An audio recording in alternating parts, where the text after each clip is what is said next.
지난주에 이어 믿음의 사람들의 스토리를 계속해서 나누기를 원합니다. 11장 5절 말씀 저희가 함께 읽고 말씀을 나누겠습니다. 5절 시작. 믿음으로 에녹은 죽음을 보지 않고 들림을 받았습니다. 하나님께서 그를 데려가셨기 때문에 그는 더 이상 보이지 않았습니다. 들려가기 전에 그는 하나님을 기쁘시게 하는 사람이라는 인정을 받았습니다.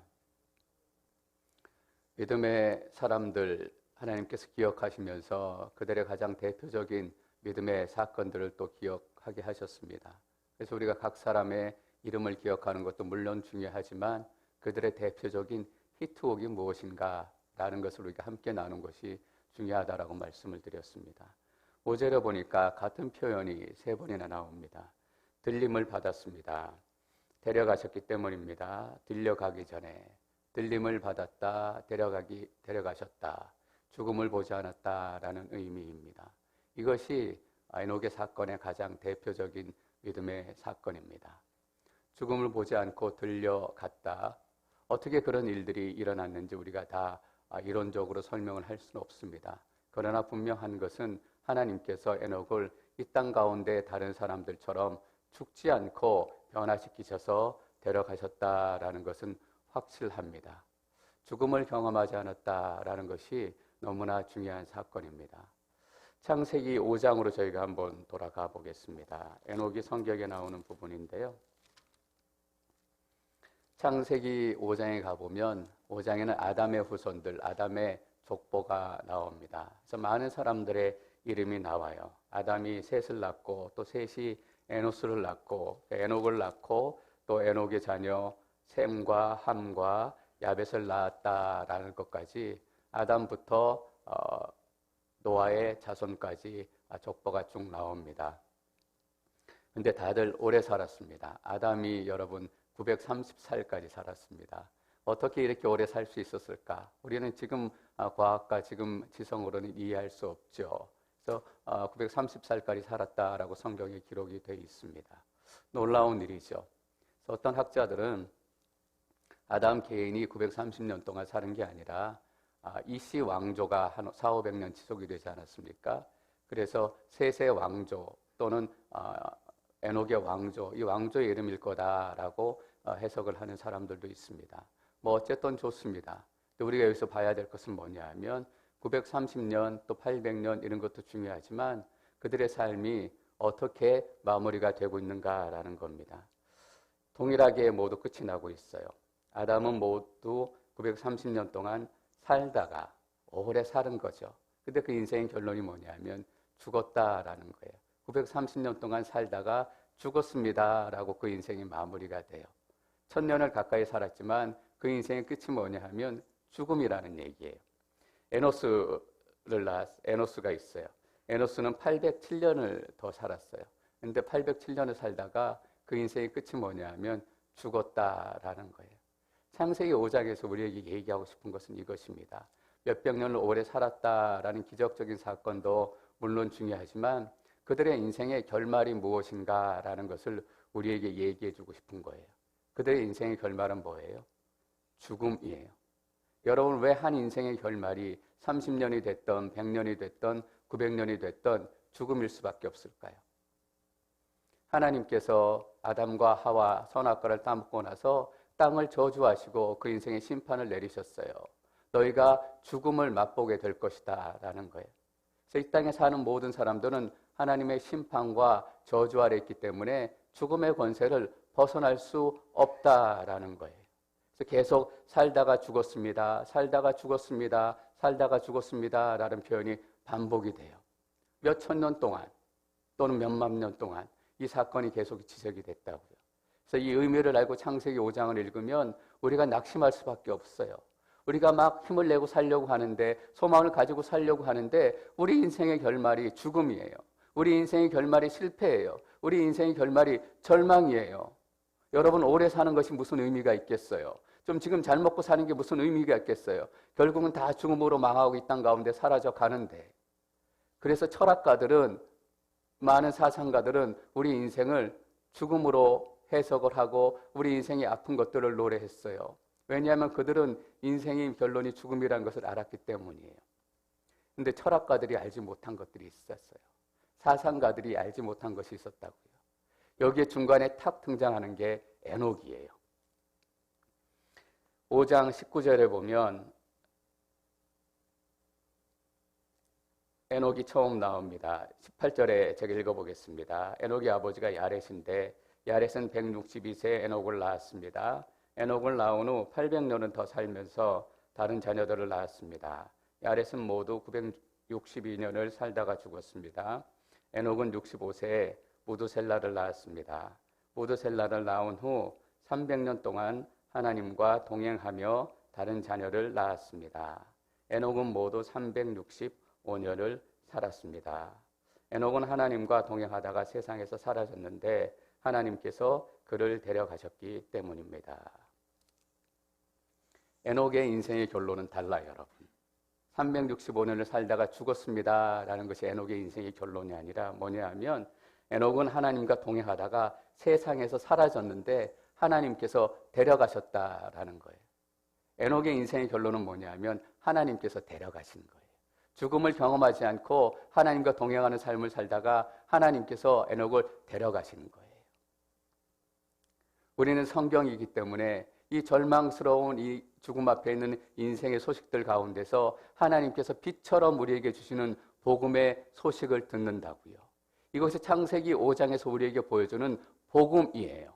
하나님과 동행하는 사람은 죽음을 경험하지 않고 하나님께서 데려가시는 삶을 살게 될 것이다. 죽음의 고리가 끊어진 거예요. 인생을 붙들고 있는 저주의 고리가 끊어진 거예요. 우리 삶을 붙들고 있었던 우리의 아픔의 고리가 끊어진 거예요.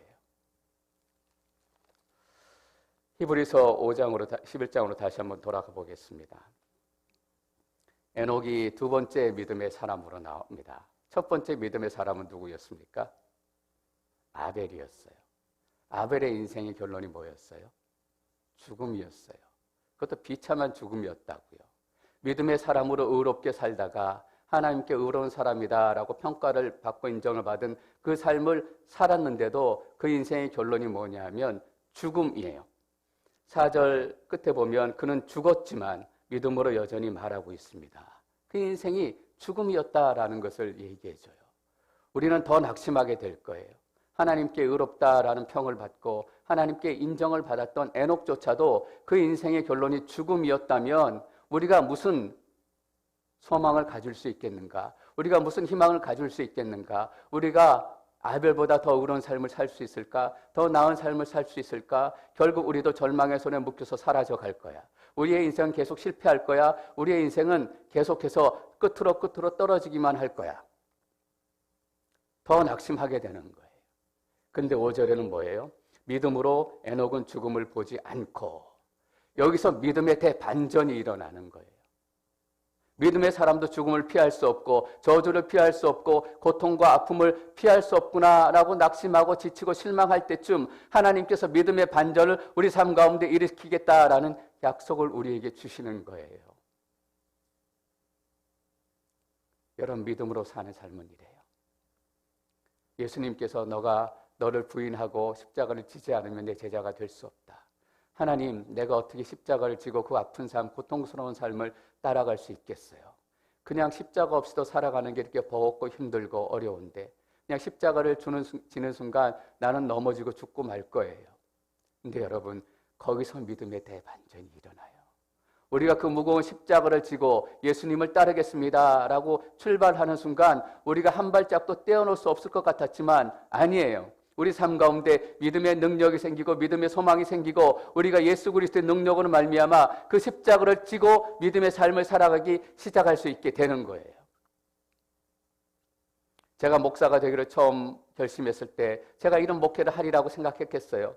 늘 하나님께 얘기했던 게 이거예요. 하나님, 저 같은 사람이 무슨 목사가 돼요? 저 같은 사람이 제 한 마음 다스리기도 어려운데 성도들을 위로하고 성도들의 아픔과 함께 기도하며 그들의 고통 가운데 저희가 함께 갈 수 있겠어요? 늘 그 기도했다고요.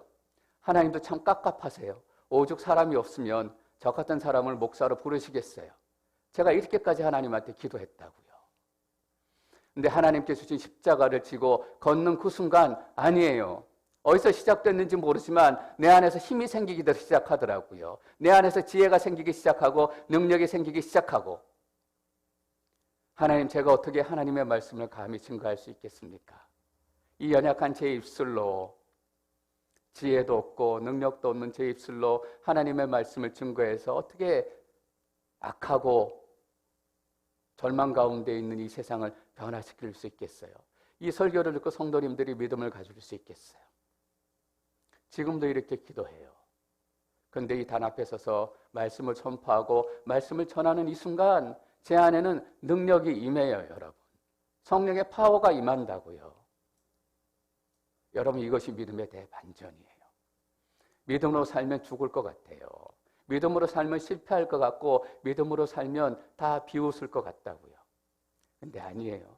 믿음으로 사는 순간 우리 삶 가운데 진짜 능력이 나타나요. 요즘에 코로나 바이러스 때문에 교회에 대한 여러 가지 이야기들이 많이 나옵니다. 교회가 이센셜이냐, 이센셜이 아니냐, 교회에서 무엇을 해야 되느냐, 하지 말아야 되느냐, 왜 예배를 방해하느냐, 말아야 되느냐, 이거 가지고 싸워요. 우리 예배를 지켜주십시오라고 크리스찬들이 소리치며 항변해요. 그럴 수 있어, 좋아요. 우리는 예배를 지키는 사람이에요. 여러분, 그런데 왜 세상이 이 교회의 외침, 간절한 고백을 듣지 않을까요? 저 사람들 그냥 소리치나 보다 라고 지나가요. 왜일까요, 여러분? 그 점을 우리가 기억해야 돼요. 우리가 믿음의 삶을 살지 않았기 때문이에요. 믿음으로 살면 실패하겠구나, 믿음으로 살면 다른 사람들이 비웃겠구나 라고 생각해서 믿음으로 살지 않고 다른 사람들처럼 힘과 능력으로 살려고 했기 때문이에요. 내가 돈을 많이 벌어서 내 믿음을 증거해야지, 교회를 크게 지어서 믿음을 증거해야지, 세상 사람들하고 똑같이 살았다고요. 그러니까 더 이상 사람들이 교회의 외침을 듣지 않아요. 목사의 외침을 듣지 않는다고요. 여러분, 기억하시기를 바랍니다.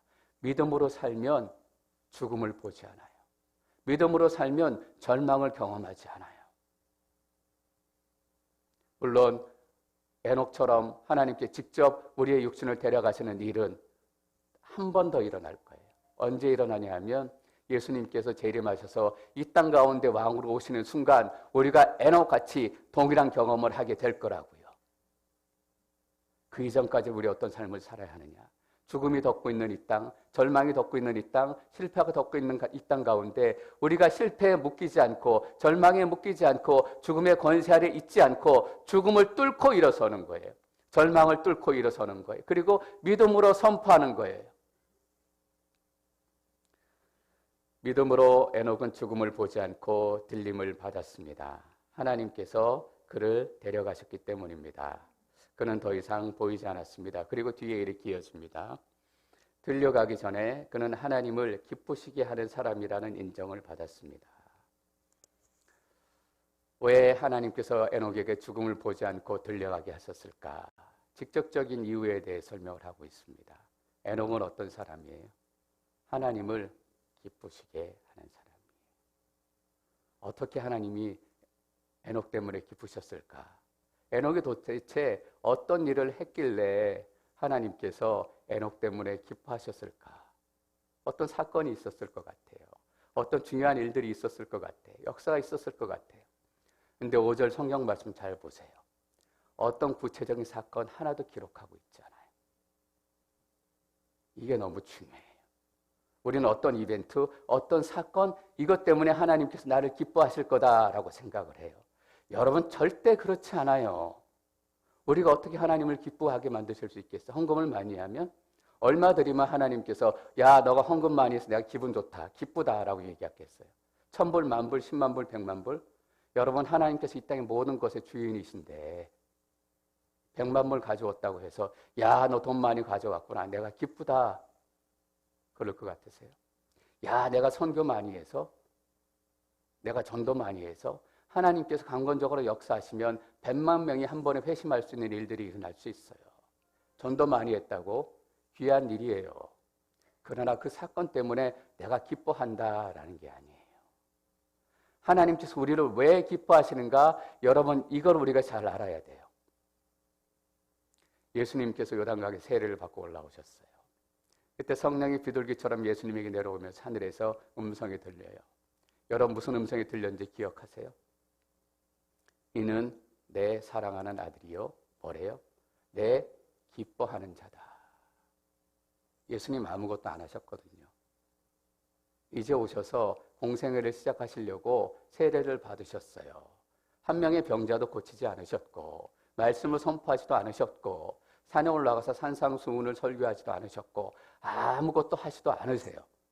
근데 하나님께서 뭐라고 얘기하시냐면 내 기뻐하는 자다. 여러분 그 앞에 무슨 말이 붙었어요? 이는 내 사랑하는 아들이니.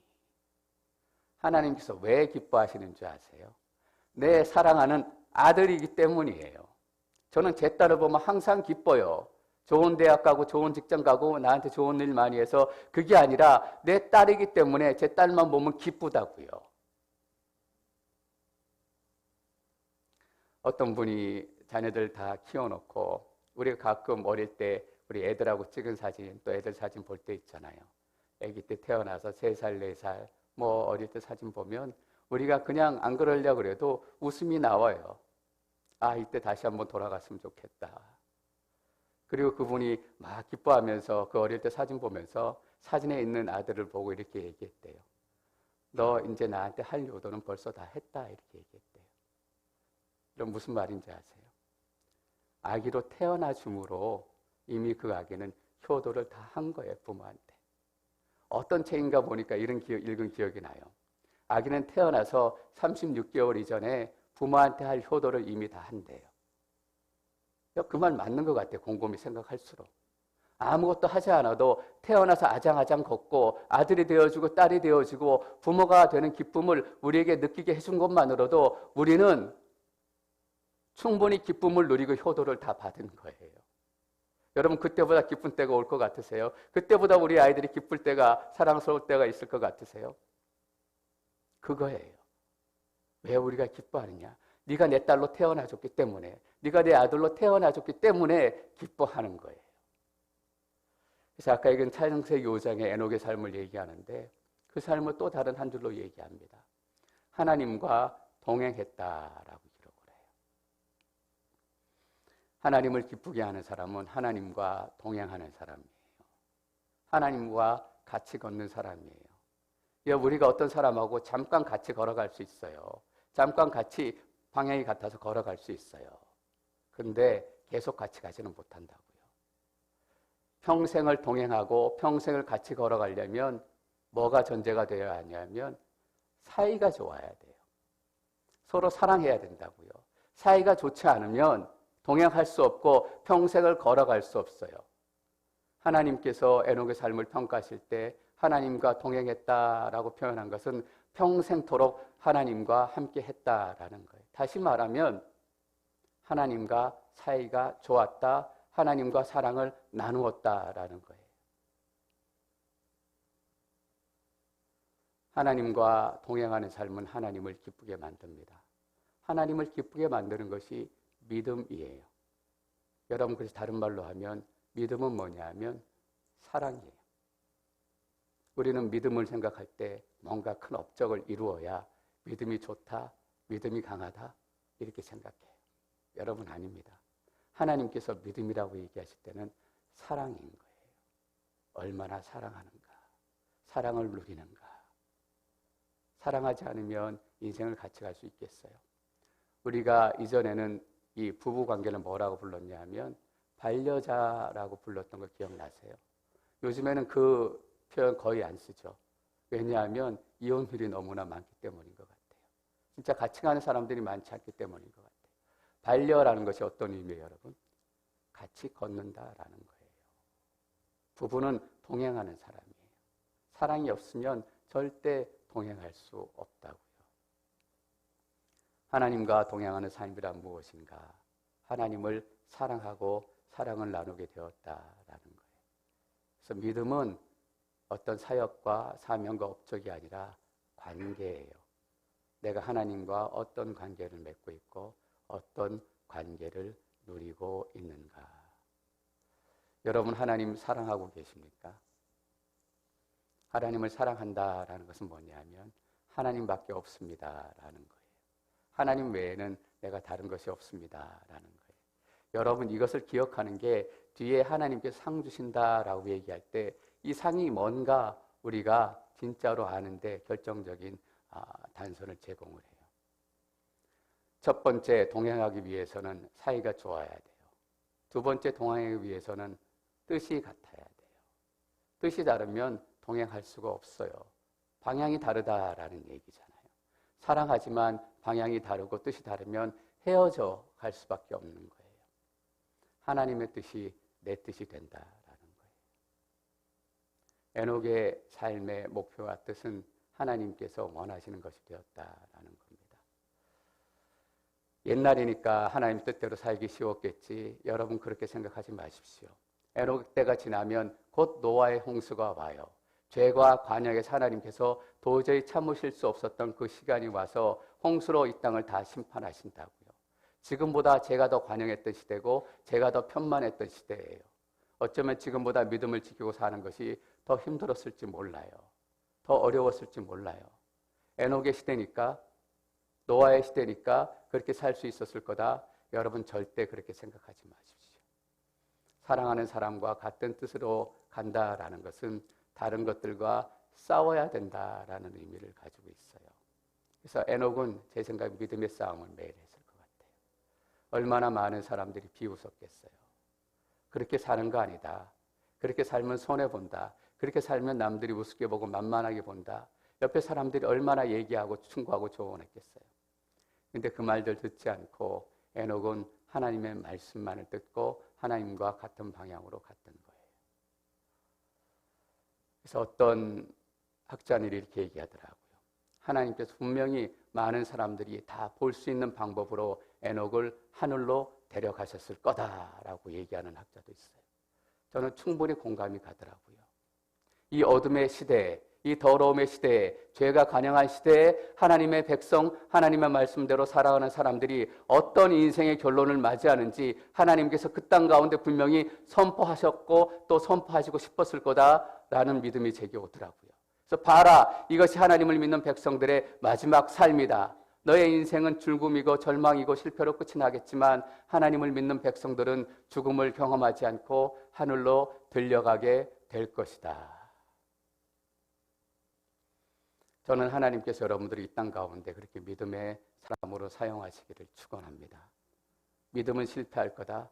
기도만 해서 세상이 변할까? 이렇게 조롱하는 사람들 가운데 기도로 세상을 변화시키고 믿음의 삶이 세상에 가장 능력 있는 삶이 될 것이다.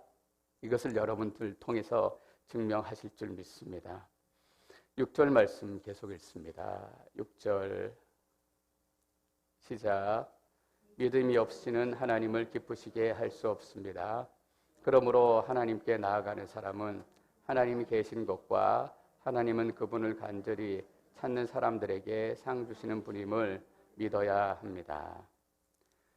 믿음이 없이는 하나님을 기쁘게 할 수 없습니다. 여러분, 믿음이 사랑이다라는 결론을 내리면 이 말이 금방 이해가 돼요. 믿음 없이는, 사랑 없이는 하나님을 기쁘게 할 수 없다. 사랑 없이 하나님을 기쁘게 하려는 사람이 있었어요. 누구냐 하면 가인이었죠. 그냥 그 제물로 하나님을 기쁘게 만들려고 해봤어요. 되나요? 안 돼요. 그것은 믿음이 아니기 때문에, 하나님을 사랑하는 마음이 없었기 때문에. 믿음은 뭐냐면 하나님을 사랑하는 것입니다. 그러니까 하나님을 사랑하지 않고는 하나님이 기뻐하지 않으세요. 데이트를 하는데 나한테 선물은 많이 사주고 좋은 얘기 많이 해주지만 나를 사랑하지 않아요. 그 상대가. 그냥 이빨은 얘기예요. 그냥 선물로 나를 어떻게 해보려는 거예요. 기쁘겠어요? 여러분 아니에요. 믿음이 없이는 하나님을 절대로 기쁘게 할 수 없습니다. 그러므로 하나님께 나아가는 사람은 하나님이 계신 것과 두 가지 것을 믿어야 되는데 그분을 간절히 찾는 사람들에게 상 주시는 분임을 믿어야 합니다. 첫 번째는 뭘 믿어야 해요? 하나님이 계신 것을 믿어야 된대요. 여러분 하나님이 계신 것을 믿으세요? 근데 너무나 많은 분들이 너무나 막연해요. 하늘 저 어디에 하나님이 계시겠지. 그냥 내 삶을 지키시고 돌보시겠지. 여기서 말하는 하나님이 계신다라는 것은 그런 의미 아니에요. 지금 이 순간도 나와 함께 하셔서 박재영 목사의 설교를 함께 들으시고 이 시간도 여러분 가운데 함께 하셔서 여러분들의 마음을 만지시고 여러분들의 삶과 함께 하시고 아픔과 함께 하시고 내가 하나님께 기도할 때 하나님께서 구체적으로 들으시고 응답하시고 역사하신다라는 구체적인 존재에 대한 믿음이에요. 내가 길을 걸어갈 때 하나님께서 함께 걸어가시고 내가 하늘을 보면 거기 하나님이 있고 땅을 보면 거기 하나님이 있고 내가 싸울 때도 하나님이 거기 있고 욕할 때도 하나님이 거기에 있고 이것이 하나님이 계신 것을 믿는 거예요. 그냥 막연히 하늘 저 가운데 계셔서 내가 어려울 때 도와주시겠지. 그렇게 사는 믿음을 하나님이 계신 것을 믿는다라고 얘기하잖아요. 다 하나님 계신 거 믿죠. 적어도 교회 10년, 20년, 30년 다닌 분들은 하나님 계신 걸 다 믿어요. 근데 왜 능력이 나타나지 않을까? 그냥 믿기 때문이에요. 내 삶과 관련이 없기 때문이에요.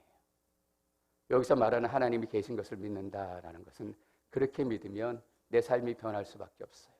내가 지금 얘기할 때 하나님이 함께 계시는데 내가 여러분들하고 얘기 나눌 때 하나님께서 그 대화 중에 함께 계시는데 내가 직장에서 일할 때 사람들과 만나서 또 취미생활할 때도 하나님께서 함께 계시는데 어떻게 우리 삶이 변하지 않을 수 있겠어요? 하나님이 계신 것과 그분을 간절히 찾는 사람들에게 상 주시는 분임을 믿어야 합니다. 하나님께서 여러분들에게 상 주시는 하나님이십니다. 이걸 믿으십니까? 그런데 왜 기도하지 않을까요? 우리가 거꾸로 질문해 보면 우리의 믿음의 현주소, 우리의 믿음의 현재 위치가 어딘지 알아요. 하나님이 계신 것도 믿고 하나님이 상 주시는 것도 믿는데요. 근데 기도하지 않아요. 왜일까? 근데 내 마음대로 살아요. 왜일까? 여러분, 말씀은 어떤 능력이 있냐면 우리의 현재 모습을 적나라하게 보게 해줘요. 우리 현재 믿음이 어떤가 적나라하게 보게 해줘요. 하나님이 계신 것도 믿고 하나님이 상 주시는 분인 것도 믿는데 그냥 내 마음대로 내 편한 대로 예배드리고 정해진 시간이 아니라 내 상황되는 대로 예배드리고 그냥 하다가 오늘 한번 기도해 볼까? 간절히 찾는 사람들에게 상 주시는 분임을 믿어야 합니다. 믿음을 가진 사람들의 특징이 뭐냐면 간절히 찾는 거래요. 간절히 찾으세요. 그냥 찾는 거 아니에요. 힘써서 찾는다라는 거예요. 간절히 찾는다라는 거예요. 여러분, 간절히 찾아야만 하나님이 찾아질까요?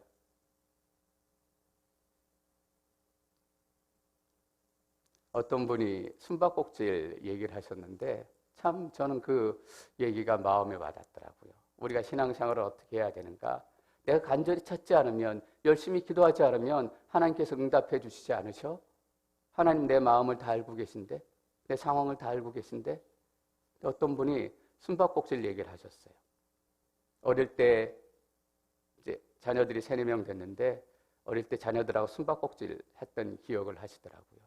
숨바꼭질 하면 이제 아들 중에 한 명이 뭐 초등학생쯤 됐을 것 같아요. 술래가 되고 아빠가 숨잖아요. 아빠가 완벽하게 숨으면 애들이 아빠 찾을 수 있어요? 절대 못 찾는다고요.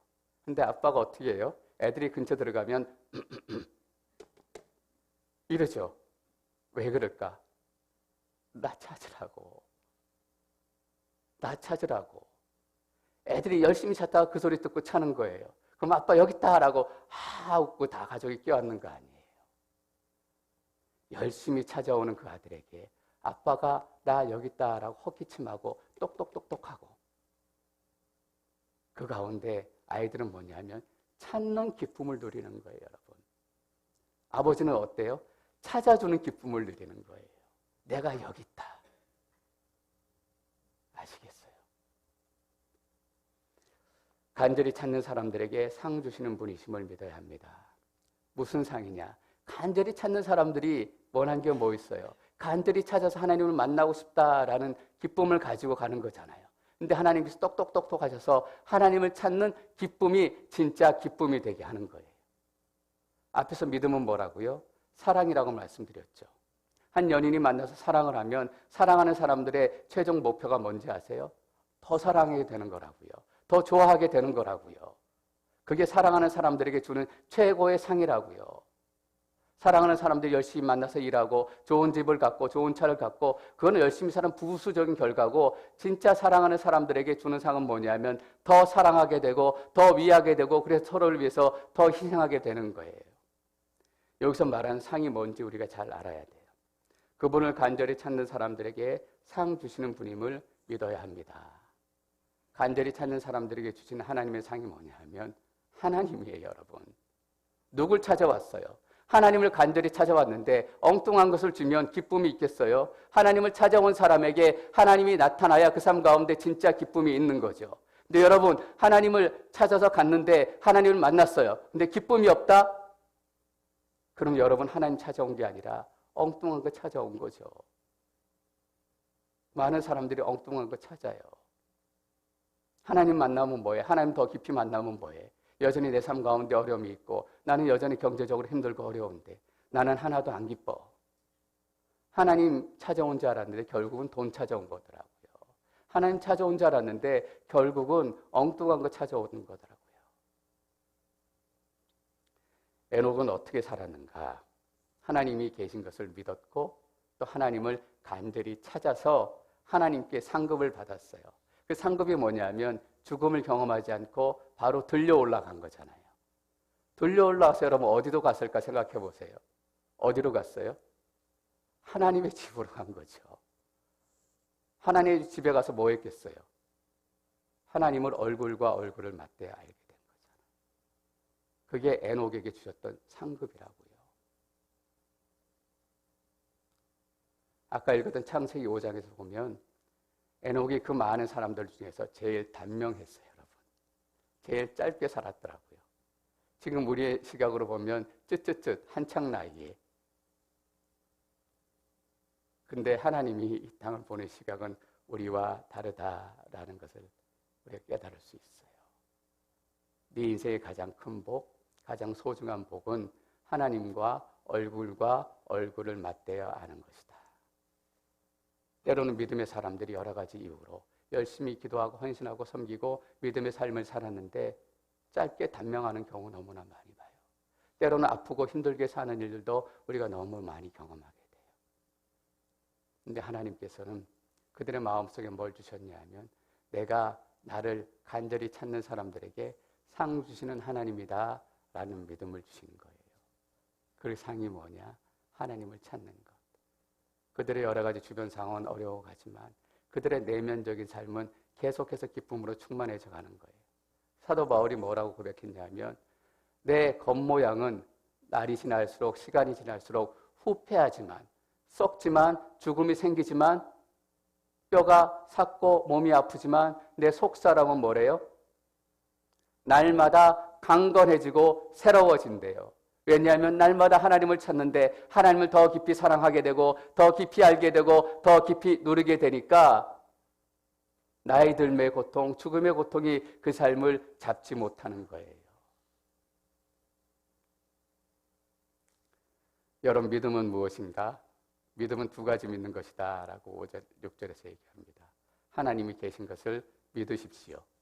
그리고 하나님께서는 자기에게 나오는 자에게 반드시 상 주시는 하나님이심을 믿으십시오. 그 상이 하나님이 되시기를 축원합니다. 그러면 이 땅 가운데 우리는 죽음을 경험하지 않게 될 것입니다. 절망을 경험하지 않게 될 것입니다. 이 땅 가운데 하나님보다 더 크고 소중하고 위대한 것은 없기 때문입니다.